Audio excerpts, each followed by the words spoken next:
Pride and Prejudice, Jane Austen. Chapter 1.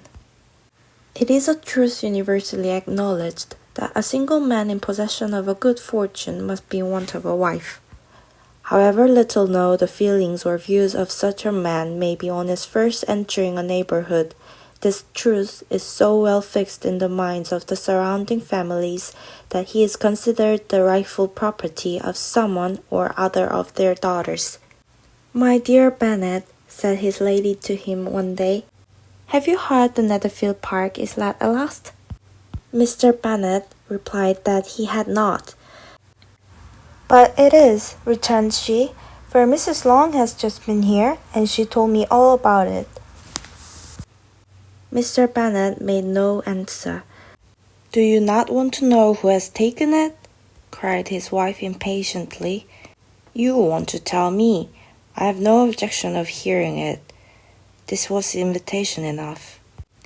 "Why, my dear, you must know Mrs. Long says that Netherfield is taken by a young man of large fortune from the north of England, that he came down on Monday in a chaise and four to see the land, and was so much delighted with it that he agreed with Mr. Morris immediately, that he is to take possession before Michaelmas, and some of his servants are to be in the house by the end of the next week."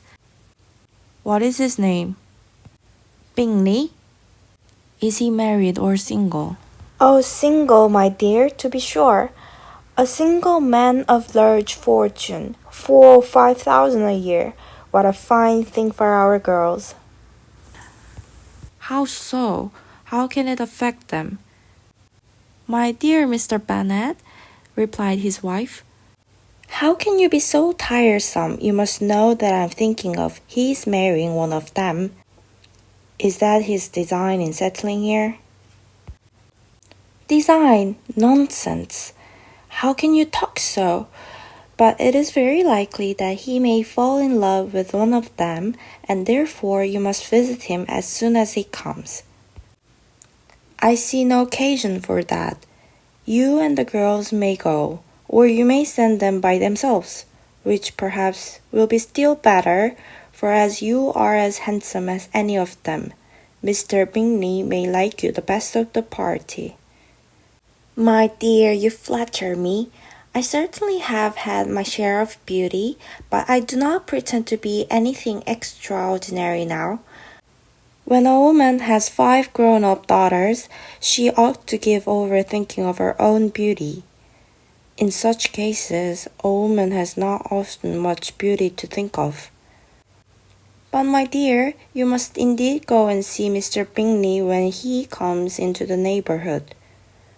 It is more than I engage for, I assure you. But consider your daughters. Only think what an establishment it would be for one of them.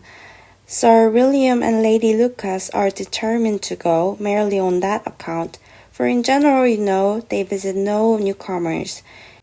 Indeed, you must go, for it will be impossible for us to visit him if you do not." "You are over scrupulous, surely. I dare say Mr. Bingley will be very glad to see you, and I will send a few lines by you to assure him of my hearty consent to his marrying whichever he chooses of the girls, though I must through a good word for my little Lizzie." "I desire you will do no such thing. Lizzie is not a bit better than the others, and I am sure she is not half so handsome as Jane, nor half so humoured as Lydia, but you are always giving her the preference." "They have none of them much to recommend them," replied he. "They are all silly and ignorant like other girls.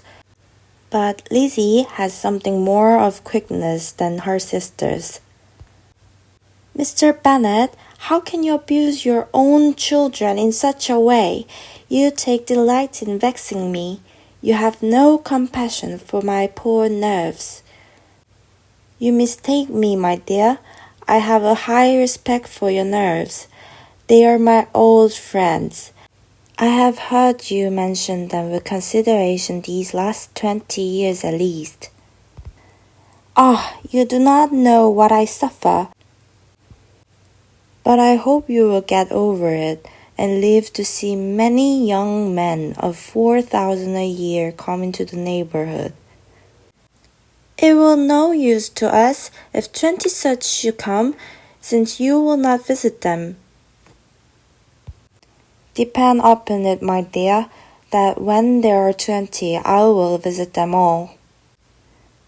Mr. Bennet was so odd, a mixture of quick parts, sarcastic humor, reserve, and caprice, that the experience of 23 years had been insufficient to make his wife understand his character.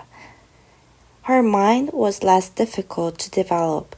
She was a woman of mean understanding, little information, and uncertain temper. When she was discontented, she fancied herself nervous. The business of her life was to get her daughters married. Its solace was visiting and news.